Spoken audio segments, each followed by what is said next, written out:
Halo Tribuners, Deswita Maharani terlihat begitu kompak dengan mantan istri dari sang suami Ferry Maryadi, yaitu Risma Nilawati.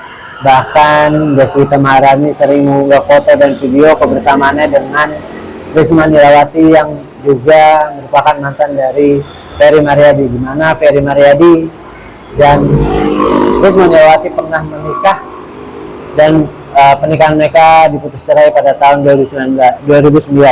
Pernikahan mereka pun dikaruniai seorang anak wanita yang kini akrab disapa Lea. Deswita pun angkat bicara mengenai kekompakannya dengan Risma Nilawati, yaitu mantan istri dari Ferry Maryadi. Deswita mengakui alasan yang paling mendasar dia harus menerima Risma Nilawati dalam kehidupannya karena kepentingan anak, yaitu kepentingan Lea yang juga darah daging dari suaminya Ferry Maryadi. Berikut hasil wawancara bersama Deswita Maharani. Kang Ferry sayang banget nih sama semua anaknya, termasuk sama Lea gitu. Iya dong, harus dong. Nah, untuk maksudnya pengen tahu gitu, Kades bisa akhirnya kompak gitu sama Lea sama ibunya, itu mungkin dulu awalnya seperti apa sih? Semua sih berjalan, nggak ada yang dibikin-bikin ya, gitu. Iya. Karena biar aja waktu yang menjalankan semuanya, menjadikan semuanya berjalan sesuai dengan apa yang kita harapkan. Pokoknya banyak doa aja dan niat baik aja, dan kita kan memang pengennya segala sesuatunya itu berjalan baik supaya aku, Lea, itu yang kita utamakan sebenarnya Lea. Jadi apapun yang kita lakukan semua Lea. Kita pengen Lea, Abai itu nanti sampai gede itu bisa bareng-bareng terus gitu. Jadi itu kita harus demi anak-anak semuanya harus menjadi lebih baik. Waktu itu untuk menurunkan egonya supaya bisa kompak sama Lea dan ibunya seperti apa sih Nggak awal ada mulanya? menurunkan ego sih, sebenarnya lebih ke karena ngerasa kalau udah punya anak tuh udah bukan ego sih yang kita pikirin, tapi kita punya tanggung jawab bahwa anak-anak ini harus punya masa depan yang bagus gitu.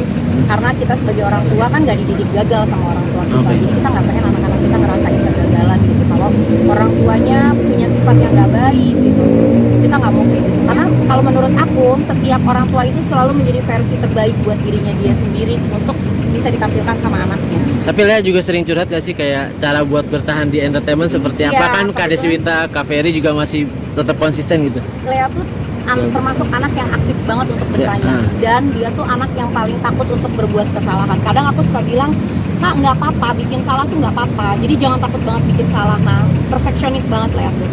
Dan dia lebih cocok bercerita apa-apa tuh memang sama ayahnya. Jadi mungkin dia melihat dari sudut pandang cowok, gimana sih kalau sudut pandang cewek, kan dia udah punya dua orang yang bisa ditanyain gitu. Jadi dia memang lebih banyak cerita sama bapak. Tapi memang Kang Ferry segitu protektif banget sama Lea ya? Semua sama akang tuh, sama semua anak-anaknya, mau cewek mau cowok itu protektif banget. Cuman beda aja, membedakan aja. Mungkin kalau Lea memang dari alaminya biasanya orang tua itu selalu lebih protektif ke anak perempuan, karena anak laki-laki itu nanti dia harus disiapkan untuk bisa jadi pemimpin. Jadi kalau terlalu kita kekep banget, takutnya dia akan rewel nantinya. Sementara kan nanti banyak orang yang akan tergantung sama dia gitu. Katanya Kang Ferry juga sampai nyamperin cowok yang berusaha deketin Lea, itu bener gak sih? Jadi sebenarnya bukan nyamperin, kalau ada yang orang yang kira-kira memberikan pengaruh buruk nih buat dia ya. Cuman kalau biasanya kalau anak-anak kan kalau kita kasih tahu frontal, betul, mereka akan nutup. Nah, jadi caranya harus gerilya. Nah, gerilya itu cara bapaknya, udah ya. Oh gitu. Aku bundanya Lea tuh kita kayak, ya udahlah bun, kita percayain aja, ayahnya pasti tidak akan melakukan sesuatu yang akan merugikan anaknya gitu. Oh, sampai segitunya berarti Ya, Kang Ferry. Aku sama bundanya Lea tuh udah saling tahu sifat ayahnya seperti apa. Kalau kita tahan nanti akan jadi masalah. Jadi mendingan kita biarkan dia dengan caranya dia, tapi kita tahu dia pasti nggak akan merugikan anaknya. Melihat karirnya Lea sampai akhirnya dapat film remake ya? Film remake pemeran utama juga, ya, itu seperti apa? Itu luar biasa. Perjuangannya Lea itu untuk bisa dapat peran ini tuh nggak kayak menjentikan tangan, dan bukan dari pengaruh atau permintaan dari ayah ibunya, karena kami juga bukan siapa-siapa kok di dunia entertain gitu. Jadi bukan dari ibunya, bukan dari bundanya, bukan dari ayahnya, ini adalah usaha Lea sendiri. Dan ketika dia diterima peran ini pun, kita tuh udah ngasih tahu banyak hal gitu, bundanya, aku, ayahnya udah ngasih tahu banyak hal.